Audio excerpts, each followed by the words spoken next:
தேவனே நான் ஓமதண்டையில் இன்னும் நெருங்கி சேர்வதே என் ஆவல் பூமியில். லூக்கா 18:1 வாசிங்க பார்க்கலாம். சோர்ந்து போகாமல் எப்பொழுதும் ஜெபம் பண்ண வேண்டும் என்பதை குறித்து, எப்பொழுதும் ஜெபம் பண்ண வேண்டும் என்பதை குறித்து அவர்களுக்கு அவர் ஒரு உவமையை சொன்னார். ஆக எப்பொழுதும் சோர்ந்து போகாமல் ஜெபம் பண்ண வேண்டும். ஜெபம்ங்கிறது அது ஒரு கட்டளை. ஆண்டவர் இயேசுவின் காலத்துல ஆக நீதிமன்றம், நீதிபதிகளை குறித்து சில வார்த்தைகளை நான் சொல்ல விரும்புகிறேன்.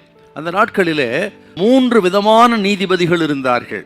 அதாவது ஆக ஒவ்வொரு பெரிய பட்டணங்களிலும் 23 நீதிபதிகள் இருந்திருக்கிறார்கள். அந்த நீதிபதிகளில் 3 வகையாக இருந்திருக்கிறார்கள். ஒன்று வழக்கு தொடுப்பவருக்கென்று ஒரு நீதிபதி, 2வது ஆக குற்றம் செய்தவருக்கென்று ஒரு நீதிபதி, 3வது பொதுவான ஒரு நீதிபதி என்று 3 விதமான நீதிபதிகள் இருந்திருக்கிறார்கள். அதே போல 2 விதமான நீதிமன்றம் இருந்திருக்கிறது. ஒன்று ரிலீஜியஸ் கோர்ட், அதுதான் யூதர்களின் நீதிமன்றம். ஜனகரின் சங்கம் என்கிற அமைப்பு மிகப்பெரிய ஒரு அமைப்பு, ஆக வல்லமையான அமைப்பு. அந்த நாட்களிலே அந்த அமைப்பின் கீழே இருந்து செயல்பட்டது தான் ஆக பரிசேயர்கள், சதிசேயர்கள், யூதர்களின் ஆதிக்கத்துக்குள்ளே இருந்த ஒரு நீதிமன்றம் ரிலீஜியஸ் கோர்ட் என்று சொல்லுவார்கள் அந்த நாட்களிலே. அது ஒரு நீதிமன்றம். இன்னொன்று நீதிமன்றம் அது குற்றவியல் நீதிமன்றம்.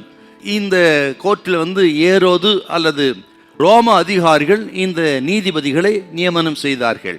அப்படி நியமனம் செய்யப்பட்ட இந்த நீதிபதிகள் ரோம சக்கரவர்த்திக்கு எப்பொழுதும் பிரியமாகவே நடந்து கொள்வார்கள். அவர்கள் மிகவும் கொடூரமானவர்கள், இரக்கமற்றவர்கள், மனதுருக்கமில்லாதவர்கள், ஆக ஏழை எளிய மக்கள் என்று பாராத அப்படிப்பட்ட கொடூரமான நீதிபதிகள்.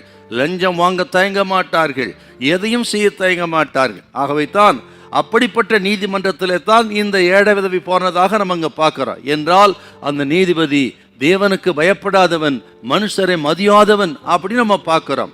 அந்த அநீதியான ஒரு நியாயாதிபதி இடத்துல தான் இந்த ஏழை விதவை சென்றிருக்கிறாள். ஆக அருமையான கர்த்தருடைய பிள்ளைகளே, நாம் இந்த உலகத்துல ஆக இப்படிப்பட்ட ஒரு சூழ்நிலை தான் இருக்கிறோம். நம்ம சுற்றிலும் பொல்லாத மனிதர்கள் இருக்கிறார்கள், இரக்கமற்றவர்கள், அன்பில்லாதவர்கள், மனதுருக்கம் இல்லாதவர்கள். ஆக நீதி நியாயங்கள் எல்லாம் எடுபட்டு போய்விட்டது.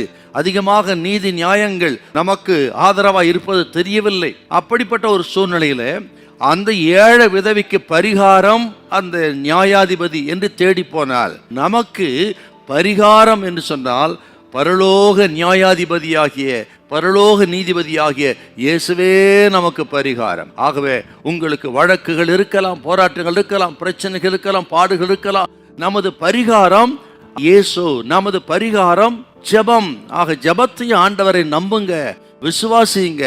பரலோக நியாயாதிபதியாகிய இயேசுவை நம்பி ஜெபிக்கும் பொழுது அந்த ஜெபம் நமக்கு உடனடி பதிலை கொண்டு வரும், பிரச்சனைக்கு பரிகாரத்தை உண்டு பண்ணும். ஹல்லேலூயா, ஹல்லேலூயா.